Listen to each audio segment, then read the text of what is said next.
છે, જેમાં એક યુવાન ઘાયલ થયો છે। સિહોરના વોટર પાર્કમાં અંધાધૂંધી ફેલાઈ ગઈ, જ્યારે ભોપાલના બે જૂથો વચ્ચે છેડતી મામલે મારામારી થઈ હતી। આ બબાલમાં એક યુવાનને માથાના બંને બાજુ 6 ટાંકા આવ્યા છે। પીડિતાની ફરિયાદના આધારે કોતવાલી પોલીસ ઘટનાની તપાસ કરી રહી છે। વલસાડમાં કથિત લવ જેહાદનો મામલો સામે આવ્યો છે। આરોપ છે કે અતુલના અરબાઝ નામના યુવકે સોશિયલ મીડિયા પર ફેક હિન્દુ નામથી આઈડી બનાવી હિન્દુ યુવતી સાથે મિત્રતા કરી। યુવકે પોતાનું સાચું નામ અંકિત ધોળિયા પટેલ હોવાનું જણાવી યુવતીને પ્રેમજાળમાં ફસાવી લગ્ન કર્યા હતા। લગ્ન બાદ યુવક મુસ્લિમ હોવાની હકીકત સામે આવતા યુવતી ચોંકી ગઈ હતી। યુવતીનો આક્ષેપ છે કે તેનો ઘરમાં બંધક બનાવીને મોબાઈલ પણ છીનવી લેવામાં આવ્યો હતો।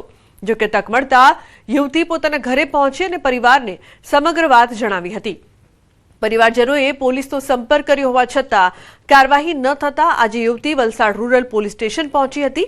ઘટનાની જાણ થતાં મોટી સંખ્યામાં હિન્દુ સંગઠનોના કાર્યકર્તાઓ પણ પોલીસ સ્ટેશન પહોંચ્યા અને આરોપી સામે કડક કાર્યવાહી હાથ ધરવાની માંગ સાથે ધરણા પર બેસી જતા માહોલ ગરમાયો હતો।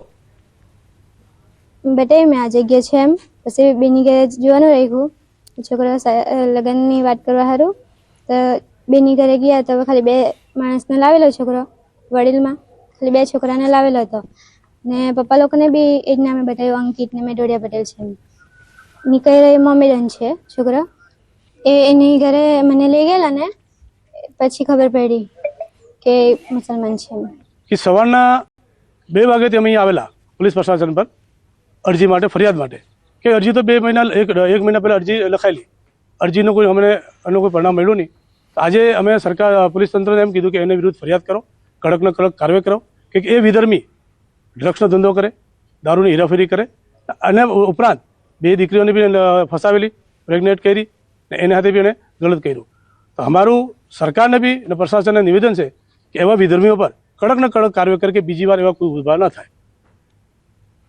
ભારતીય શેર માર્કેટમાં ફરી કડાકો નોંધાયો છે। સેન્સેક્સમાં 700 પોઈન્ટથી વધુનો કડાકો નોંધાયો છે તો નિફ્ટીમાં 180 પોઈન્ટથી વધુનો કડાકો નોંધાયો છે। બેંક નિફ્ટી 300 પોઈન્ટથી વધુ માઇનસ જોવા મળી રહી છે। તો ભારતીય શેર માર્કેટમાં ફરી એકવાર કડાકો છે તે જોવા મળી રહ્યો છે। ઉલ્લેખનીય છે કે સેન્સેક્સમાં 700 પોઈન્ટથી વધુનો કડાકો જ્યારે નિફ્ટીમાં 180 પોઈન્ટથી વધુનો કડાકો નોંધાયો છે। બેંક નિફ્ટી 300 પોઈન્ટથી વધુ માઇનસ પર।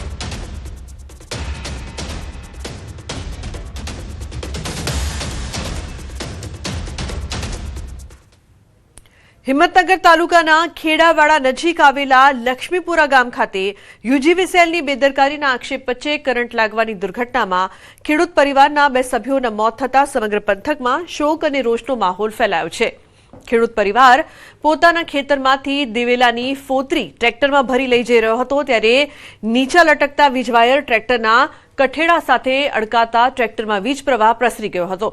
ઘટનામાં ટ્રેક્ટરમાં સવાર 4 લોકોમાંથી 2 વ્યક્તિઓના ઘટના સ્થળે મોત થયા હતા જ્યારે અન્ય 2 લોકોનો બચાવ કરી પ્રાથમિક સારવાર અપાઈ હતી। મૃતક પરિવારજનોએ આક્ષેપ કર્યો છે કે જાન્યુઆરી મહિનામાં જ યુજીવીસીએલ કચેરીમાં જોખમી વીજવાયર અંગે લેખિત રજૂઆત કરવામાં આવી હતી છતાં સમારકામ કરવામાં આવ્યું નહોતું। ઘટનાને પગલે ગ્રામજનો અને આગેવાનોમાં ભારે રોષ ફેલાયો છે અને જવાબદાર અધિકારીઓ સામે કાર્યવાહી સાથે પીડિત પરિવારને સહાય આપવાની માંગ ઉઠી છે।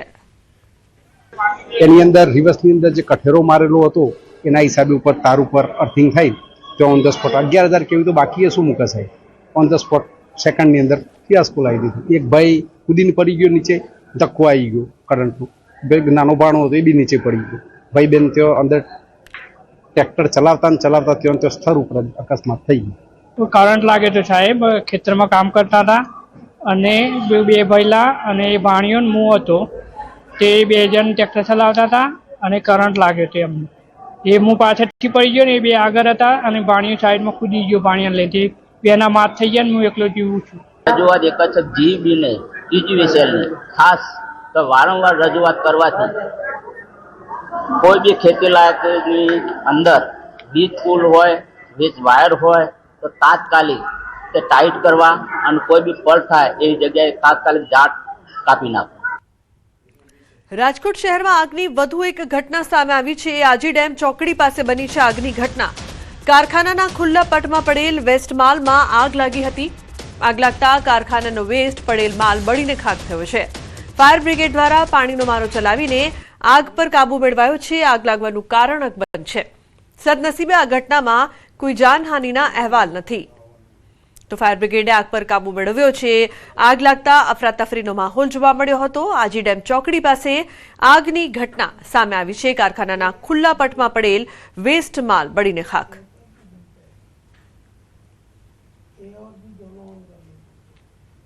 અન્ય સમાચાર, અમરેલીથી સિંહની પજવણી કરનારા પકડાયા છે. નાની ધારી ગામના 2 લોકોને વન વિભાગે ઝડપ્યા છે. શિવરાજ માંજરિયા અને રણજીત વાળાએ સિંહ પાછળ બાઇક દોડાવતો વિડીયો વાયરલ કર્યો હતો. તો તુલસીશ્યામ રેન્જ દ્વારા ઇન્સ્ટાગ્રામ વિડીયોના આધારે તપાસ કરી બંને આરોપીઓની ધરપકડ કરાઈ છે. તો વન વિભાગે પજવણીમાં વપરાયેલ ફોન અને બાઇક કબજે કર્યું છે. ખાંભા કોર્ટે બંને આરોપીઓને જેલ હવાલે કરી 2 દિવસના રિમાન્ડ મંજૂર કર્યા છે.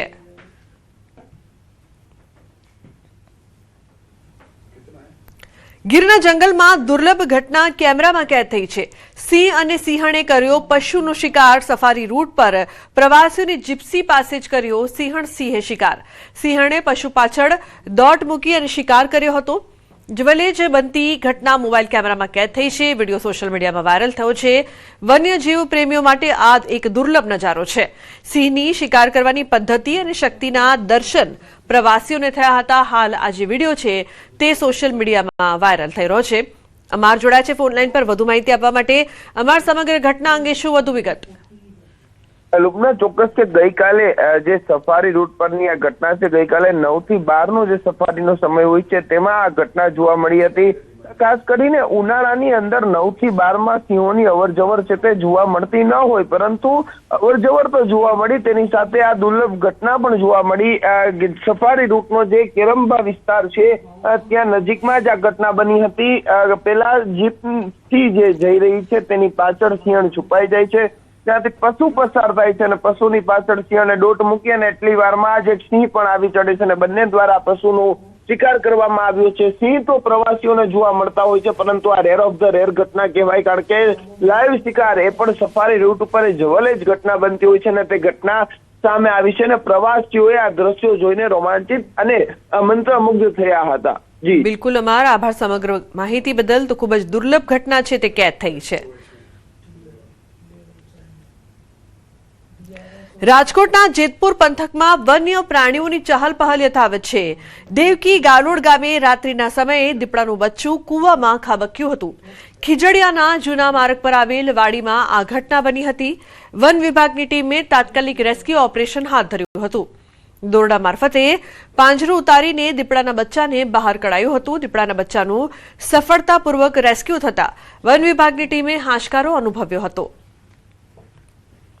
તો વન વિભાગની ટીમે હાશકારો અનુભવ્યો હતો. એક તરફ કૂવામાં રેસ્ક્યુની જે પ્રકારથી કામગીરી કરવામાં આવી રહી છે તેના દ્રશ્યો, તો બીજી તરફ જ્યારે તેને પકડી લેવામાં આવે છે, દીપડાનું બચ્ચું કૂવામાં ખાબક્યું હતું, જે બાદ તેને ભારે જહેમત બાદ બહાર કાઢવામાં આવ્યા. તો દેવકી ગાલોડ ગામે રાત્રિના સમયે આ ઘટના બની હતી. વન વિભાગની ટીમે તાત્કાલિક રેસ્ક્યુ કર્યું.